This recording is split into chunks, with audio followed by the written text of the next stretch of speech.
अस्सलाम वालेकुम, मैं हूँ शेफ मोहम्मद यूसुफ। आप देख रहे हैं यूसुफ कुक का खाना। आज मैं आपके सामने स्पेशल कस्टर्ड रेसिपी लेकर हाजिर हो गया हूँ। उम्मीद करता हूँ कि इंशाल्लाह आपको पसंद आएगी। तो चलो अपनी रेसिपी की शुरुआत करते हैं। तो जी नाज़रीन, 1 लीटर मैंने दूध लिया, ये एक प्याली मैंने अलग रखा हुआ है। उसके बाद ये बादाम एक दर्जन मैंने कद्दूकस किए हुए हैं मोटे मोटे। मेरे पास कस्टर्ड है, मैंगो कस्टर्ड मैंने लिया, ये 6 टेबल स्पून है। ये 6 टेबल स्पून चीनी मैंने क्रश की हुई है और ये कैंडी बिस्किट है। सबसे पहले मैंने इसके तेज के ऊपर रखी है, चूल्हा जला दिया। इसके अंदर ये मैं दूध डाल रहा हूँ। बिस्मिल्लाहिर्रहमानिर्रहीम। इस दूध को हम अच्छी तरह उबालेंगे और साथ साथ हम चमचा चलाते रहेंगे ताकि दूध हमारा नीचे न लगे। के बाद जो मैंने चीनी रखी थी ना क्रश करके, ये भी डाल दूंगा ताकि इसके अंदर मिक्स हो जाए। हम थोड़ी थोड़ी करके डालेंगे और साथ साथ चमचा हिलाते रहेंगे। चीनी आप अपने हिसाब से भी डाल सकते हैं, आपको ज्यादा मीठा चाहिए तो आप ज्यादा भी डाल सकते हैं। ये दूध जो मैंने रखा था इसके अंदर मैं ये कस्टर्ड मिक्स कर रहा हूँ।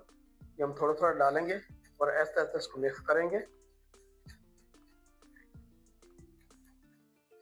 आपने ये यकदम पूरा नहीं डाल देना, इसके अंदर गुठलियां बन जाएंगी। ऐसे ऐसे आपने इसको चलाते रहना है ताकि अच्छी तरह मिक्स हो जाएगी। ये अच्छी तरह इसके अंदर मिक्स हो गया, आप देख सकते हैं।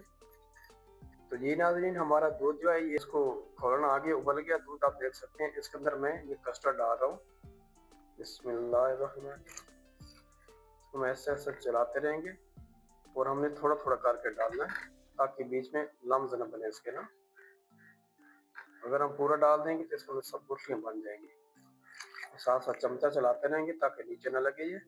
और आंच हमने मीडियम रखनी है। आप देख सकते हैं ये ऐसा ऐसा थिक होना शुरू हो गया है।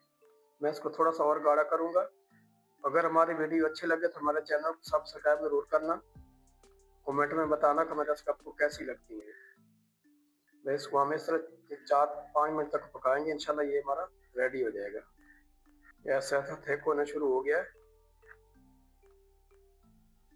इसके अंदर देख सकते हैं कोई लम्स नहीं है। ये हमारा कस्टर्ड तैयार हो गया। मैं चूल्हा बंद करने लगा, थिक हो गया ये, आप देख सकते हैं। अब हम इसको डिश आउट करने लगे हैं। एक प्याले में ये डाल रहा हूँ, नीचे इसकी बेस बनाऊंगा मैं।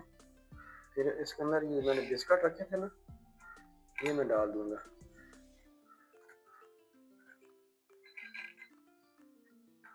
बाद फिर मैं इसके अंदर कस्टर्ड डाल दूंगा। इसको भर दूंगा मैं। अब इसके ऊपर जो मैंने बादाम काट के रखे थे सजा दूंगा इसके ऊपर, देख सकते हैं जिस तरह के। अब लोग चेक कर सकते हैं माशाल्लाह कितनी प्यारी लग रही है इसकी। ये नाज़रीन, जो मैंने रेसिपी बनाई है उम्मीद करता हूँ कि इंशाल्लाह आपको पसंद आई होगी। अगर पसंद आए तो हमारे चैनल को सब्सक्राइब करना, कमेंट में बताना कि हमारी रेसिपी आपको कैसी लगती है। तो ये रेसिपी स्पेशल मैंने ईद के लिए बनाई है, आप भी बनाएं, इंशाल्लाह आपको पसंद आएगी। तो इसके साथ ही यूसुफ कुक का खाना दे इजाज़त। अल्लाह हाफिज।